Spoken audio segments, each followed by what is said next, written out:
Hey, welcome to my channel. My name's Dave. So now I think I understand why little blobby babies cry so much, because it's very uncomfortable for them. My story is maybe like, I don't know, 10, 15, maybe even 20 years ago. I started going down the path. I say the path, but the process of going from pre-diabetic to diabetic and then to metabolic syndrome, which basically meant that there was a point in my process where I may have gained some weight, some visceral weight around my waist, maybe a little bit of weight. It wasn't really noticeable where anybody I knew was like, hey, why are you gaining so much weight? But I gained some weight, went through pre-diabetes and diabetes, I'm sure. And then I went through metabolic syndrome where I became insulin resistant. I had very low insulin sensitivity. And I started just losing weight. Like I went from 180 pounds to 120, 130 pounds. And then at one point, I was down to 100 pounds. Now I'm 6 foot. 100 pound, 6 foot guy is pretty uncomfortable looking. Now, as I have reversed my insulin resistance and increased my insulin sensitivity, now I'm starting to get some bone mass back. I'm starting to gain weight. I'm starting to actually gain a little bit of muscle, which was impossible for the better part of 2 years. But the reason why I say I understand why babies are so cranky is because when your bone mass is increasing and you're trying to, well, when you're eating enough to gain muscle back, it is very uncomfortable. All of my bones are cracking and snap. Like every time I move my arm, my elbow snaps, my shoulder snaps. Sometimes I'll get up and twist a little bit and my back will snap. It's like every bone in my body, even my hands, I can snap my hands all day long. And it's not like a fun thing where I'm snapping my hands to impress everybody how loud the snaps are, or even myself. It's uncomfortable. And the snap doesn't even really feel, it's more satisfying than it does feel good. Like I feel like it should be more comfortable, but it's not.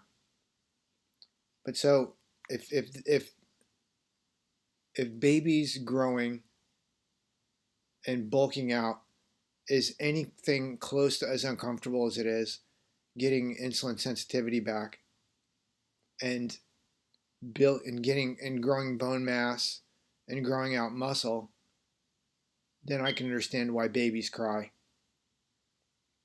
It's very uncomfortable, I'm sure. And I think probably for babies, the thing that maybe makes it a little bit easier is that they're so physical and they're so active. They're crawling around, they're walking around. And maybe that's a little harder when you're a 50-year-old guy with metabolic syndrome. But I definitely get it. It's very uncomfortable.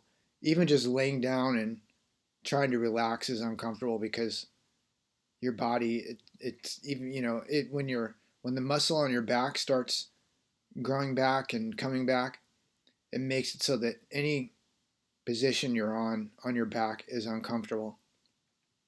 Hey, if you have any questions or if you have any input as to what it means when all your bones snap when you start gaining insulin sensitivity back, I'd love to hear it down below. Anything that I can figure out would be very helpful, and maybe somebody else will benefit from it as well. I guess one of the things that I wanted to make sure that I mentioned in this video is that if you're going through this, I'm sure you're not alone. I'm going through this. It is very difficult. There's nobody that knows or says exactly what this process looks like or feels like. There's plenty of people that will read your A1C, tell you you're diabetic or pre-diabetic, and they can tell you, oh, well, cut down carbs, don't eat sugar, it'll reduce your A1C and you're all set. But once you hit metabolic syndrome, there's damage to your body. And there's not any information on YouTube that specifically talks about what it feels like or what it looks like to recover from this. Even though there's a lot of people that would love to charge you money to help you get through it. I've seen plenty of those. I just don't know that what they're doing would make any more sense than what I'm doing, which is basically eating smart, trying to get exercise, and trying to do as much research as I can and figure it out. So, hey, if you have any questions, leave them below. I'd love to respond, or if I can help anybody, I'd love to help. If you're going through what I'm going through, just know you're not alone. I'm going through it, and there's probably a bunch of other people going through it as well. And if this is any interest to you, do me a favor and subscribe, because I'm going to add more content like this, how it feels, how it felt. What I hopefully will be sharing soon will be some good news, because this whole uncomfortable baby thing is not fun. It's not a good, easy way of life. Anyways, I hope you're having a great day. Thank you. Bye-bye.